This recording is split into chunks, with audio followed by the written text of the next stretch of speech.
Assalamualaikum warahmatullahi wabarakatuh. Perkenalkan, nama saya Hani Mauludi Nur Hamidah sebagai pembina Leksan Bedas dari SDN Kubang. Nah, pada video kali ini saya akan mempresentasikan hasil review buku dengan menggunakan teknik AI. Ini hasil reviewnya dengan menggunakan teknik AI. Lalu untuk buku yang saya baca, ini bukunya berjudul Karena Menikah Tak Sebercanda Itu, karya Amar Arisalah, penerbitnya yaitu Lini Masa. Nah, untuk A yang pertama yaitu alasan. Alasan saya memilih buku ini karena buku ini sangat menarik untuk dibaca, judulnya juga menarik untuk dibaca, serta tampilan dari bukunya juga menarik gitu. Dan tentunya isi sinopsis yang sudah saya baca sesuai dengan apa yang saya butuhkan saat ini dan untuk kedepannya. Lalu untuk I yaitu isi, buku ini berisi 5 bagian. Pada bagian pertama, bagian-bagian ini merupakan bekal-bekal yang seseorang harus persiapkan sebelum menikah. Nah, pada bagian pertama, di sini kita diajak untuk mengenal diri kita sendiri dan juga diajak untuk berdamai dengan luka-luka lama kita. Luka-luka lama yang dimaksud itu seperti trauma masa kecil, atau mungkin luka-luka yang disebabkan oleh diri kita sendiri, atau luka yang disebabkan oleh orang tua kita, ataupun luka yang disebabkan oleh lingkungan kita sehingga membentuk diri kita seperti saat ini. Mungkin ada kesalahan-kesalahan diri sendiri ataupun orang tua ataupun lingkungan kita yang sampai saat ini belum kita maafkan. Nah, pada bab ini kita diajarkan untuk bagaimana kita menata luka dan menyembuhkan luka itu, sehingga ketika luka dan trauma itu sudah sembuh, barulah kita bisa untuk menentukan gitu niat yang tepat untuk menikah. Selanjutnya, pada bagian kedua dan ketiga terdapat beberapa ilmu atau bahasan-bahasan tentang apa saja sih yang harus kita persiapkan sebelum pernikahan itu dimulai. Nah, pada bagian kedua ini berisi tentang bagaimana kita harus mencari guru kehidupan gitu.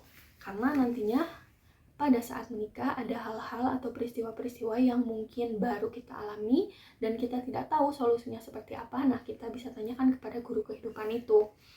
Hal apa saja yang harus kita selesaikan, hal apa saja yang harus kita lakukan untuk menyelesaikan suatu masalah itu. Dan tentunya guru yang kita pilih itu harus sesuai dengan keimanan kita, harus sesuai dengan ajaran agama yang kita anut. Nah, selanjutnya pada bagian ini juga dijelaskan dan diceritakan kisah-kisah rumah tangga pada zaman Rasulullah, yaitu baik itu kisah Rasulullah dengan para istrinya ataupun para sahabat Nabi dan juga para istrinya. Nah, selanjutnya di dalam bab kedua ini juga dijelaskan bahayanya hutang, bahayanya riba, bagaimana cara kita menghindari hutang dan riba, dan juga beberapa di dalamnya terdapat doa-doa bagaimana supaya kita terhindar dari lilitan hutang dan riba. Pada bagian ini juga dijelaskan tentang nafkah yang diberikan suami kepada istri. Lalu di bagian kedua ini juga dijelaskan bagaimana batasan-batasan sebelum pernikahan dilaksanakan gitu, bagaimana kita berkomunikasi atau bersosialisasi dengan lawan jenis kita, hal-hal apa saja yang tidak boleh kita lakukan bersama lawan jenis yang bukan muharim kita. Nah, di bagian kedua ini dijelaskan. Lalu pada bagian ketiga berisikan tentang kriteria-kriteria apa saja yang baik kita, kriteria-kriteria untuk memilih calon ibu ataupun calon ayah atau calon pasangan kita ke depannya, seperti apa gitu kriterianya yang kita inginkan. Nah, di sini diluruskan gitu bahwa segala sesuatu itu atau pada saat kita memilih calon pasangan itu jangan hanya melihat dari paras wajahnya saja atau karena hartanya, tapi yang paling utama itu di sini dijelaskan bahwa kriteria yang paling utama itu adalah agamanya. Karena bahwa bagaimanapun parasnya baik ataupun mungkin keuangannya baik, namun kalau agamanya tidak ada, bagaimana pernikahan akan terlaksana sesuai dengan ajaran agamanya kalau saja calon kita itu tidak mengerti gitu dan tidak mempunyai bekal yang cukup gitu tentang agama. Bagaimana kita sebagai perempuan dipimpin atau diimami oleh seseorang, tapi seseorang itu tidak mampu mengimami kita, hanya memberi nafkah secara uang ataupun dan yang lainnya, tapi tidak memberikan nafkah ilmu kepada kita. Nah, naudzubillah min dzalik ya. Semoga baik saya ataupun teman-teman yang lain yang mungkin belum menikah, semoga menemukan calon imam atau calon pemimpin rumah tangga yang mengerti agama gitu dan tahu rumah tangga seperti apa yang akan mengarahkan kita ke surganya Allah gitu. Nah, pada bagian ini juga dijelaskan supaya kita lebih bisa menjaga kesehatan tubuh kita gitu sebelum pernikahan ya. Karena pada saat pernikahan nanti kita itu harus memberikan seluruh hal-hal yang ada pada diri kita dengan baik gitu pada pasangan kita, baik itu kesehatan tubuh ataupun pemikiran kita ataupun tingkah laku kita yang tentunya harus kita benahi gitu sebelum pernikahan.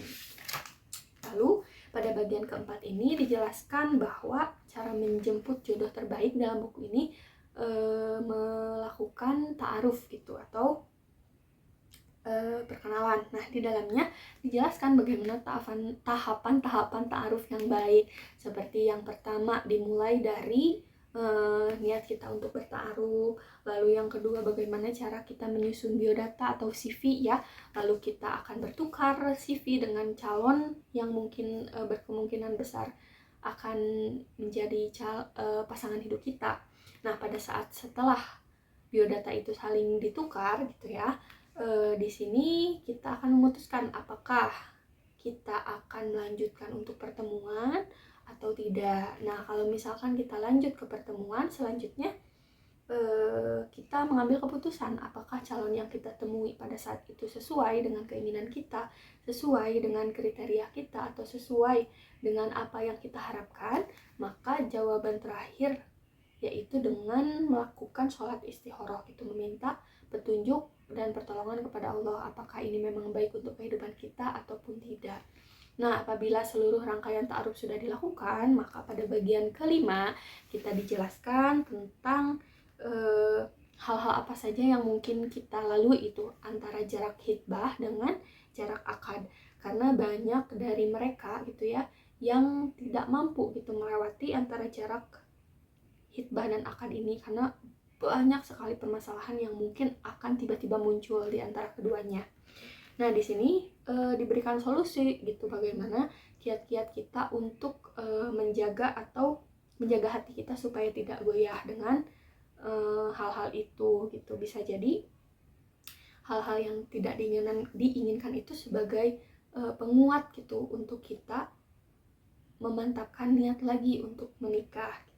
Nah, selanjutnya pada bagian ini juga dijelaskan mungkin di dalam jarak antara hitbah dan akad itu terdapat beberapa hal yang sama sekali tidak bisa kita terima atau kita toleransi dan kita memutuskan untuk memutus hitbah itu. Nah, di buku ini pada bagian ini dijelaskan bagaimana cara yang baik jika kita ingin membatalkan hitbah. Nah, yang paling terakhir ini adalah paling favorit ya, part paling terakhir di buku ini.